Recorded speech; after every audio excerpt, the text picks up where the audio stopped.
자, 오랜만에 또 매주 이렇게 만나니까 너무 반갑고 또 기다려집니다.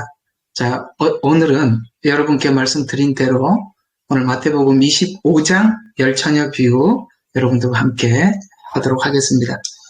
대충 여러분 내용 잘 알고 계시니까 우리 8절부터 3절까지만 제가 봉독해 드리겠습니다. 킹제임스 성경으로 봉독하겠습니다.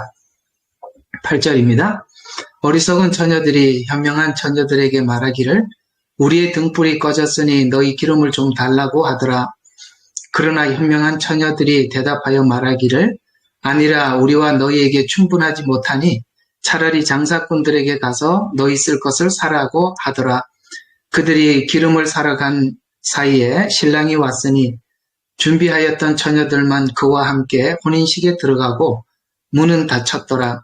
그 후에 나머지 처녀들도 와서 말하기를 주여 주여 우리에게 열어주소서라고 하더라. 그러나 그가 대답하여 말하기를 진실로 내가 너희에게 말하노니 나는 너희를 알지 못하노라 하더라. 그러므로 깨어있으라. 너희는 인자가 오실 그날과 그 시간을 모르기 때문이라. 아멘. 열처녀 비유는 제가 오늘 일단은 가장 중요한 기본적으로 이 열처녀 비유가 어떤 의도에서 이 비유를 사용했는지 쪽에서만 말씀을 드리도록 하겠습니다. 그 나머지는 많은 것들이 덧붙여질 수는 있지만 오늘은 기본적으로 이 비유가 의미하는 것이 무엇인지를 좀 방향만 잡는 정도로 여러분들과 함께 나누어 보도록 하겠습니다. 저번 주에 여러분들에게 잠시 암시해 드린 것처럼 25장에 있는 이 세 가지 비유는 깨어있으라라는 이야기고, 그 깨어있기 위해서는 이 세 비유를 통해서 우리가 어떤 부분에서 어떻게 깨어있는지를 점검해 보라는 차원에서 말씀하고 있는 것입니다. 자, 우리가 성경을 해석을 할 때 참 중요한 것이 몇 가지가 있습니다. 이걸 놓쳐버리면 원래 성경이 주는 교훈과 다른 방향에서 우리가 성경을 이해할 수 있거든요. 그게 뭐냐면 첫 번째, 성경의 주제인 예수님과 어떤 관계가 있는가. 다른 말로 쉽게 표현하자면 복음과 어떤 관련이 있는가. 왜냐하면 성경의 주제가 예수님이니까요. 두 번째로 봐야 될 것은 뭐냐면 누가 누구에게 보냈는가 하는 것입니다. 이게 마태복음은 기본적으로 유대인에게 보내는 서신입니다. 그래서 앞에 유대인의 족보가 등장하게 되지요. 그렇다면 마태복음을 읽으려면 가장 먼저 염두에 둬야 될 것이 유대인 입장에서 읽어야 한다는 것입니다. 그래서 그러려면 그 유대인들이 그 당시 가지고 있었던 배경, 그 다음에 이 서신을 보낸 목적이 무엇인가 살펴봐야 되겠죠. 그 다음에 이제 상세하게 들어가서 예를 들어서 1장, 2장, 3장, 한 장 한 장 이렇게 읽어볼 때 문맥과 어떤 연관이 있는가. 그러니까 25장은 24장에서 깨어있으라 라고 말을 하면서 25장에서 설명을 하고 있으니까 24장에서 말하고 있는 이 깨어있으라가 25장의 가장 중요한 살펴봐야 할 주제가 되겠죠. 그래서 세 가지 말씀드렸습니다. 첫 번째, 예수님과 어떤 관계가 있는가. 두 번째, 이 서신을 받아봐야 하는 사람들의 입장에서 관찰하는 것. 세 번째는 이 문맥과 어떤 연관이 있는가. 이 세 가지를 반드시 하고 살펴봐야 합니다. 만약에 여기서 벗어나서 어느 정도 해석은 할 수 있겠지만 그러나 이 기본 틀 안에서 우리가 크게 벗어나지 않는 한도 내에서 말씀을 풀고 해석을 해야지. 이게 만약에 많이 벗어나게 되면 우리는 전혀 다른 이야기를 할 수 있다는 것 꼭 기억해 주시기 바랍니다. 그러면 열처녀 비유니까 지금 여기 이제 결혼식을 배경으로 하고 있지 않습니까? 그러면 이 결혼 풍습을 통해서 유대인들의 결혼 풍습을 보면 신랑이 와서 정혼을 하죠. 그 다음에 정혼을 하고 난 이후에 신랑 아버지가 이제 신부를 데리고 오는 날짜를 정하게 됩니다. 그러면 이제 신랑이 신부를 데리러 오죠. 그래서 등불을 들고 신랑을 맞으러 나간 10명의 처녀들 같으니라라고 표현을 했는 걸 보면 분명히 이것은 재림 때 예수님께서 믿는 신부들을 데리려 오는 장면이다라고 이해할 수 있습니다. 그런데 왜 신부가 10명이냐? 요건 나중에 합시다. 그건 아주 좀 복잡해요. 또 하나, 25장은 문맥으로 보면, 아까 문맥이 중요하다고 그랬으니까요. 문맥으로 보면은, 원래 23장에서부터 설명, 이야기가 시작됐던 것이 24장의 재림 이야기로, 25장에는 이제 재림하고 난 이후에 재림하셔서 주님이 무엇을 하시려고 하는 건가? 그러니 준비해라. 이런 차원에서 23장부터 쭉 연결이 되어 있다는 것입니다. 자, 여기서 주의해야 될 것은 뭐냐면 24장과 25장은 묶여 있으나 23장에서 출발했다는 출발 지점을 꼭 기억하셔야 됩니다. 그렇다면 우리가 25장에 있는 열처녀, 그 다음에 달란트 비유, 양과 염소의 비유도 24장에서 무엇을 주제로 가지고 끌고 왔는지 23장에서 잡고 들어와야 되겠죠. 자, 그러면 23장이 어떤 이야기로 시작됐던 거냐면, 여러분 우리가 성경을 한번 보시면 바리새인들과 서기관들이 모세의 자리에 앉았다라는 그야말로 외식하는 자라는 이 주제로 시작을 했었습니다. 그래서 바리새인들의 위선에 대해서 지적하기 시작했습니다. 여러분 개역개정에는 아마 외식이라고 나와 있을 것입니다. 저거는 보니까 킹제임스가 조금 더 선명하게 지적한 것 같아요. 킹제임스는 위선이라 이렇게 표현을 하고 있습니다. 자, 어쨌든 위선이나 외식이나 23장에는 이 외식이라는 말, 위선이라는 말이 무려 8번이나 등장을 합니다. 굉장히 많이 등장을 한 거죠. 그 다음에 맹인이라는 말, 이제 킹제임스에는 눈먼 자 이렇게 나와 있습니다. 이 단어가 3번 등장하고 있습니다. 그래서 23장에 보니까 이들은 복음, 예수님을 보지 못해서 위선을 하고 있구나. 이렇게 감을 잡을 수가 있죠. 그래서 23장을 정리해보면 이런 이야기가 되는 것입니다. 바리새인들이 왜 그토록 외식하고 위선을 하는가? 그것은 바로 예수 그리스도를 보지 못했기 때문에 그렇다라고 이렇게 정의할 수가 있습니다. 그래서 자 23장에 그들은 예수님을 보지 못해서 위선을 했다라는 요 틀을 가지고 23장을 정리하고, 그러면 이들이 예수님을 보지 못하면 주님 오시는 그날까지 분명히 구원을 얻지 못하게 되지요. 그러나 24장의 주제는, 이 마태복음은 유대인들에게 보내는 서신이라고 말을 했습니다. 그러면 이 눈이 아직 열리지 못하고 위선적인 신앙생활을 하고 있는 이 바리새인들이 하나님께서 아브라함에게 약속한 후손들인데, 과연 이들의 구원을 하나님께서 끝까지 눈을 막고 위선자로 살도록, 그래서 마지막에 하나님 앞에 구원을 얻지 못하는 그런 때까지 하나님이 버려둘 것인가? 아니다. 마지막 때 하나님께서 그들을 구원할 것이다 라는 주제가 24장입니다. 그래서 24장은 마지막 한일에 7년이라는 시간을 예수님께서 함축해서 설명한 것입니다. 이 이야기는, 자, 혹시 여러분들이 그렇게 펜이 있으면은 이렇게 좀 메모를 하시면 좋습니다. 참고 구절은 스가랴서 12장 10절과 14절입니다. 이때 회개의 영이 열리고 그들의 눈이 열려서 하나님 앞에 회개하고 각기 하나님 앞에 돌아오기 시작하는 것입니다. 그러나 오늘 25장에서는 이 열처녀 비유를 통해서, 그러나 너희가 지금 눈이 열리기를 원한다. 만약에 계속 이렇게 율법을 가지고 위선을 하고 그 다음에 외식한다면, 자, 성경을 요거 한번 봅시다. 24장 51절 굉장히 중요한 이야기입니다.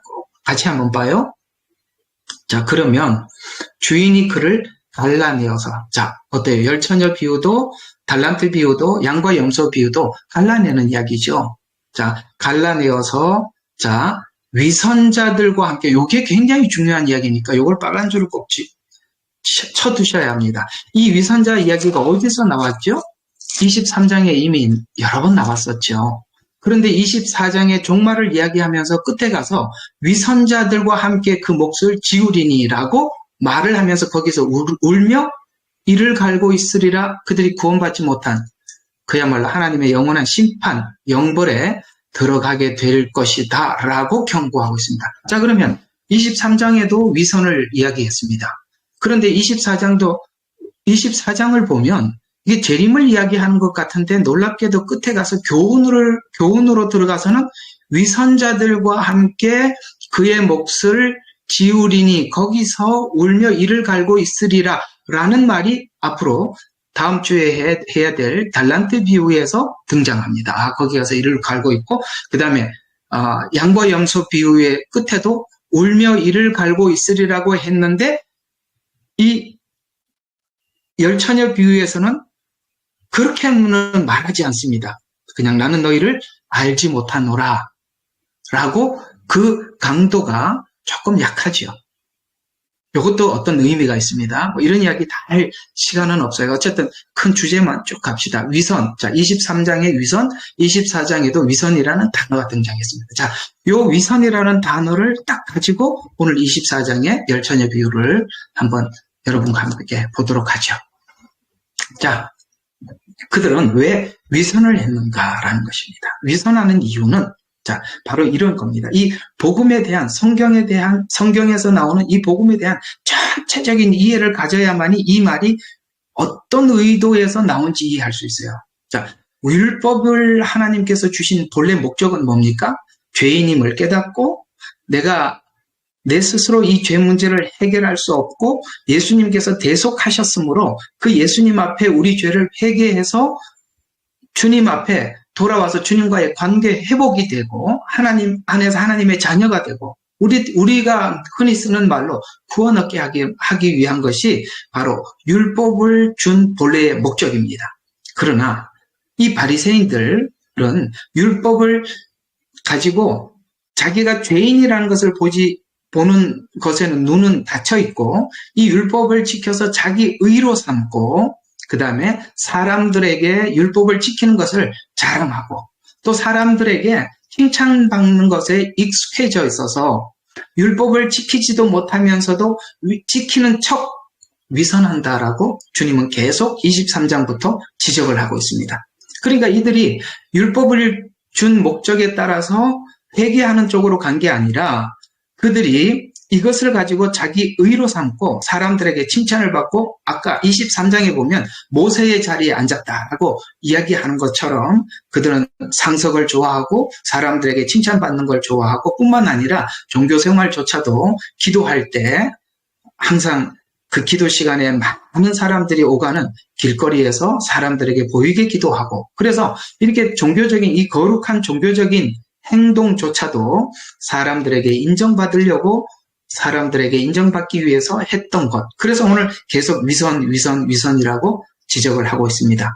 즉 위선은 어떤 문제를 가지게 되느냐면 자기 죄를 보지 못하게 되고 결국에는 하나님이 목적하신 회개에 이르지 못하게 하죠. 그래서 마태복음 24장 아까 51절 위선자들과 그 몫을 지우리니 거기서 울며 이를 갈고 있으리라 라고 말씀을 하고 있죠. 그래서 이제 이 열처녀 비유는 위선과 회개의 그 두 가지의 경계선에서 율법이 어떤 사람에게는 회개로 갈 수도 있고 어떤 사람에게는 위선으로 갈 수 있구나. 그러나 유대인들은 눈이 멀어서 위선으로 갔구나 라는 것을 머릿속에 염두에 두고 오늘 1절부터 한번 봅시다. 자, 오늘 1절부터 이렇게 이야기합니다. 그때에 그러면 이 그때는 언제죠? 바로 24장에서 말씀하고 있는 한일의 종말의 때입니다. 천국은 등불을 들고 신랑을 맞으러 나간 10명의 처녀 같으니라. 자, 신랑을 맞으러 나갔대요. 근데 그 10명이 5은 기름이 있고 5은 기름이 없어요. 그런데 10명은 조금 이따 설명하겠습니다. 여기 있는 10명 중에 5명과 지혜로운 5명과 지혜롭지 못한 5명은 여러분 이게 굉장히 놀랄 수 있습니다. 이것은 바로 기름이 준비 안 돼 있는 5은 유대인을 이야기하고 기름이 준비되어 있는 다섯은 이방 교회에 오늘 우리 같은 그리스도인을 이야기하는 것입니다. 그런데 유대인들도 주님이 오시기를, 메시아가 오기를 지금 기다리고 있죠. 그러나 이방인인 우리들은 그 십자가의 구속을 받고 다시 오시리라 약속하신 예수님을 기다리고 있죠. 똑같이 유대인들도 예수님을, 메시아를 기다리고 있습니다. 이방 교회도 메시아를 기다리고 있습니다. 그러나 여기서 중요한 것은 유대인들에게도 등이 있고 이방 교회에게도 등이 있다는 것이죠. 그러면 유대인들이 가지고 있는 등은 뭘까요? 바로 율법입니다. 율법입니다. 그럼 이방인들이 가지고 있는 등은 뭘까요? 복음입니다. 자, 그런데 이들은 이 율법을 준 목적을 잘못 오용한 것이죠. 로마서 3장 20절에 보면 율법의 행위로는 그분 앞에서 의롭게 될 육체가 없나니 이는 율법을 통하여서는 죄를 깨달음이라. 맞습니다. 죄를 깨닫게 하려고 준 율법을 가지고 자기 의로 삼았다는 것이죠. 그래서 유대인들이 가지고 이 율법을 순기능으로 작용한 것이 아니라 역기능으로 작용을 해서 회개가 아닌 외식하고 위선한 것으로 그 결과가 나타났다라고 이야기를 하고 있습니다. 그래서 이 등이라는 말, 기름이라는 말에 대해서 여러 가지 이야기는 있지만, 그러나 이들은 복음도 등입니다. 율법도 등입니다. 그러나 유대인들이 가지고 있는, 그들이 이해하고 있는 성경은 율법이고 우리가 이해하고 있는 등은 복음입니다. 그러면 우리가 가지고 있는 이 복음은 바로 기름을 준비하게 하는 복음입니다. 자, 왜 그러냐면 사도행전 10장 45절과 43절과 45절에 보면 그분의, 이렇게 베드로가 외칩니다. 그분에 대하여 모든 선지자도 증거하기를, 모든 선지자, 구약이죠. 증거하기를 누구든지, 여기서 누구든지는 앞으로 사도행전에서 복음을 전하고 있는, 듣고 있는 유대인과 이방인 전체를 이야기한 겁니다. 누구든지 그를 믿는 자는 그의 이름으로 말미암아 죄들의 사함을 받으리라고 하더라. 베드로가 아직 이런 말을 하고 있을 때 성령께서, 이 복음을 전했죠. 그래서 그분을 믿어라. 그러면 죄의 용서함을 받을 것이다 라고 했습니다. 그러나 이 율법을 가지고 이미 자기는 지켜서 의롭다고 생각하고 있는 사람들은 이 말을 절대 받아들일 수가 없겠죠. 그러나 이 복음을 통해서 내가 죄인이라고 깨달았던 사람들은 이 말을 들었을 때, 어떻게 합니까? 베드로가 아직 이런 말을 하고 있을 때 성령께서 그 말씀을 듣는 모든 사람에게 임하더라. 베드로가 함께 온 모든 할례받은 자들이, 요 할례받은 자들은 유대인들이죠. 그래서 유대인들이 성령으로 선물을 이방인들에게도 부어주심을 보고 놀랐습니다. 이것이 성령 받는 것은 바로 하나님께 구별을 받는다라는 것입니다. 왜냐하면 기름은 구약에서 선지자, 제사장, 왕들에게 기름을 부었습니다. 이 기름 붓는 구약의 행위는 신약의 성령 받음을 의미하는데, 쉽게 말해서 기름 붓는 것은 바로 구별을 의미하기 때문에 그렇습니다. 그래서 예수님을 믿음으로 구원의 증표로 받는 기름, 이것은 바로 성령은 예수님을 유대인들은 예수님을 믿지 않아서 등은 있지만 기름이 없는 상태가 되는 것입니다. 이해가 가십니까? 바로 이 이야기입니다. 자, 그 다음에 5절에 좀 중요한 구절만 한번 풀어볼게요. 신랑이 늦어짐으로 모두 졸려서 잠이 들었다라고 말씀하고 있습니다. 아마도 이것은 24장에 있는 이 말씀에 따라 주님은 오실 것입니다. 그러나 예상보다 시간이 늦어졌다고 성경은 이야기하고 있습니다. 왜? 우리 기대보다 좀 주님의 오심이 늦을까요? 베드로후서 3장 7절과 9절에 이렇게 답하고 있습니다. 현재 있는 하늘들과 땅은 그 동일한 말씀으로 보존되었어요. 지금 하늘과 땅은 그대로 보존하고 있답니다. 경건치 않는 심판과 멸망의 날에 불사르라고 간수되어 있는 것이라. 여러분 아시다시피 이것은 앞으로 마지막 때 나팔 재앙과 대접 재앙이 대부분 자연계를 통해서 심판하시죠. 자, 우리가 계시록을 읽어보면 금방 알 수 있는 이야기입니다. 사랑하는 자들아, 누구에게 권면하는 겁니까? 성도들이죠. 자, 주께서 하루가 천년 같고 천년이 하루 같은 이 한 가지를 잊지 말라. 그러니까 하나님의 시간 개념 속에서 세상을 봐라.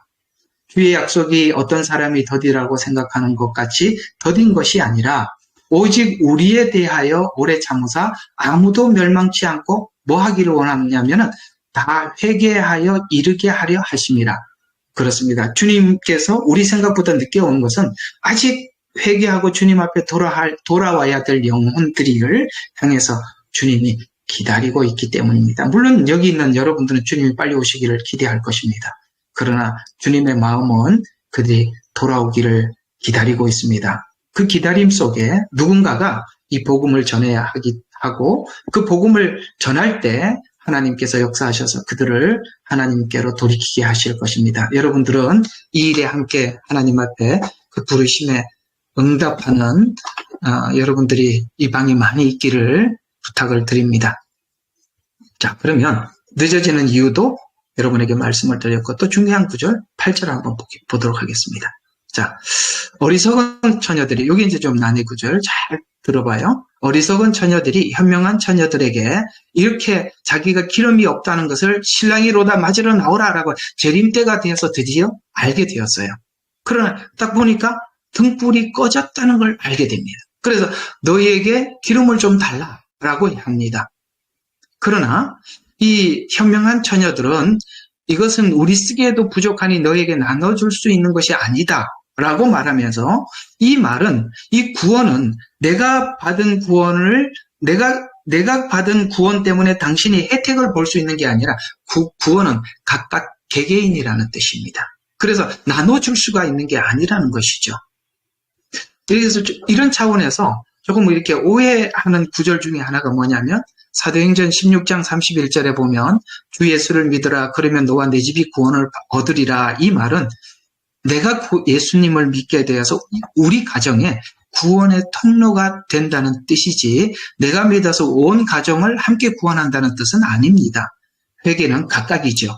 사도행전 2장 38절에 보면 베드로가 회개하라 그리고 죄들의 사함을 받은 것으로 인하여 너희는 각자가, 여기는 각자라고 분명히 말하고 있습니다. 예수 그리스도의 이름을 인하여 침례를 받으라. 그러면 너희가 성령을 선물로 받으리니. 자, 여기서 중요한 것은 각자라는 단어, 선물이라는 단어입니다. 자, 그래서 선물로 받는 것이 바로 예수님께 나가서 죄인임을 고백하고 아까 그 고백한 말씀을 받아들일 때 성령님께서 그 마음속에 임하였다고 아까 베드로의 설교를 통해서 여러분들에게 말씀을 드렸습니다. 자, 요 이해, 이 복음을 아는 사람들은 정확히 알고 있는 구원에 대한 이해지요. 그런데 놀랍게도 구절을 보세요. 이들은 미련한 처녀들이 이렇게 합니다. 자, 후반부에 보면 우리와 너희에게 충분하지 못하니 차라리 장사꾼들에게 가서 너희 쓸 것을 사라 라고 했더니 10절에 보니까 어떻게 합니까? 그들이 기름을 사러 간 사이에 이렇게 이야기합니다. 여러분, 이 사람들에게 가서 장사꾼들에게 가서 사라 라고 하니까 사러 갔다고 합니다. 이게 되게 놀랍죠. 이게 이런 건 놓치기 쉬운 이야기들인데요. 이건 뭐냐면 이들이 지금 이해하고 있는 구원은 율법을 지켜서 구원을 얻는다고 생각하는 자들에게 가서 사라라고 할 때, 내가 뭔가를 조건을 제시하고 내가 뭔가를 값을 지불하고 얻는 거구나라고 생각하겠지만 아닙니다. 아까 뭐라고 말씀했어요? 구원은 예수님을 믿을 때 하나님께서 선물로 주시는 것이라고 에베소서에 말씀하고 있어요. 성령은 파는 게 아닙니다. 이런 것에 대해서 성경은 이렇게 주의를 주고 있어요. 사도행전 8장 18절과 20절에 보면 시몬이 사도들의 안수함으로 성령 받는 것을 보고 그들에게 돈을 주며 말하기를 나에게도 이 능력을 주어 누구에게든지 안수하는 사람은 성령을 받을 수 있게 하소서 하니 베드로가 그에게 말하기를 내 돈과 더불어 망하라. 이는 내가 하나님의 선물을 돈으로 살 수 있다고 생각하였기 때문이라. 정확히 말하고 있죠. 하나님의 선물을 돈으로 살 수 있다고 생각하였기 때문이라. 아닙니다. 우리는 하나님 앞에 그저 값없이 은혜로 받은 구원입니다. 그러나 아직 이 율법 속의 구원을 이해하고 있는 이들은 이것을 살 수 있다. 우리가 행위로 구원을 얻을 수 있다. 내가 행위로 의롭게 될 수 있다. 라고 생각을 하고 있었기 때문에 자기 부족분을 사람들에게 가서 살아라고 할 때 그들이 사러 갔습니다. 그것이 바로 이들이 아직 율법에 매여 있고 그 다음에 복음이 어떻게 흘러왔는지 우리에게 구원이 어떻게 주어졌는지 이해가 무지하다는 증거로 이것을 사라고 했을 때 그들이 사러 갔다라고 이렇게 암시해서 우리에게 설명을 하고 있는 것입니다. 자, 그래서 오늘 이 달란트 비유에서 우리에게 깨어있으라는 말은 성경과 복음, 그 안에 있는 율법도 우리가 예수 그리스도를 믿고 아는데 반드시 죄를 깨닫게 하기 위해서 율법은 반드시 필요한 것입니다. 그러나 이 율법이 바로 여러분에게 죄인인 걸 철저하게 깨닫는 것으로 여러분에게 자리 잡혀야 하는 것입니다. 그래서 이런 것입니다. 구원은 바로 율법이 회개로. 회개는 회개한 자들은 그 진정으로 하나님 앞에 회개한 자들은 성화로. 이게 다음 주 여러분들에게 전할 뭐죠? 달란트 비유입니다. 성화의 이야기예요. 여기 앞에 있는 이 열처녀 비유는 칭의에 대한 오해입니다. 그 다음에 진정으로 예수님을 영접한 자들은 성화할 수밖에 없다는 거예요. 오늘 다음 주에 다시 이 달란트 비유를 통해서 진정으로 예수 믿는 사람들이 이렇게 행동할 수밖에 없습니다. 바로 2달란트, 5달란트 받은 자처럼 살아갈 수밖에 없습니다. 라는 이야기가 바로 다음 주에 여러분에게 말씀드릴 것입니다. 그래서 성화된 자들은, 신부로 단장된 자들은 바로 신랑인 주님을 기다리는 것입니다. 자, 그러면 오늘 이야기를 간략하게 좀 정리를 해드리면 어쩌면 여러분들이 제가 이렇게 방향만 좀 제시를 해드렸어요. 근데 이렇게 방향을 제시해드린 이 내용을 가지고 한번 여러분 많이 좀 생각해 보십시오. 굉장히 얻을 게 굉장히 많습니다. 오늘은 그냥 제가 방향만 딱 설정해 드리겠습니다. 결론은 깨어있다는 말은 깨어있는 종을 통해서 시대를 구분하는 것이고, 저번 주에 말씀을 드렸습니다. 또 깨어있다는 것은 이제는 세상이 점점 안정된 구축을 전 세계가 하나로 만들어가게 될 것입니다. 그래서 안정된 상황에서 재림의 징조와 시간에 귀를 기울이는 것이며, 오늘 이 본문대로 열처녀 비유로 정확히 표현하자면 너희가 정말 기름이 있는가? 정말 예수님을 영접해서 오늘 여기 사도들이 복음을 전파했을 때 그들이 예수님을 영접하게 되고 진정으로 영접한 모든 사람들에게 하나님께서는 성령을 부어주셔서 내주하게 해주셨습니다. 그것이 기름입니다. 바로 구별하는 것이죠. 그래서 외식하고 있는 유대인들에게 오늘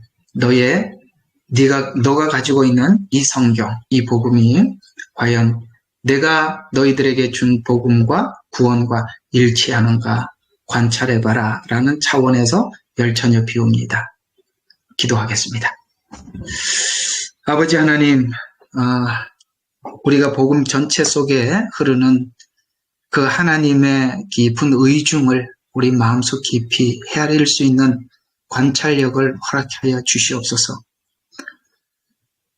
24장에 그토록 재림에 대해서 심각하게 이야기하는 것 같더니 끝에 가서는 외식하는 자라는 말을 우리에게 전해주면서 25장에 3가지 비유를 우리에게 던져주었습니다.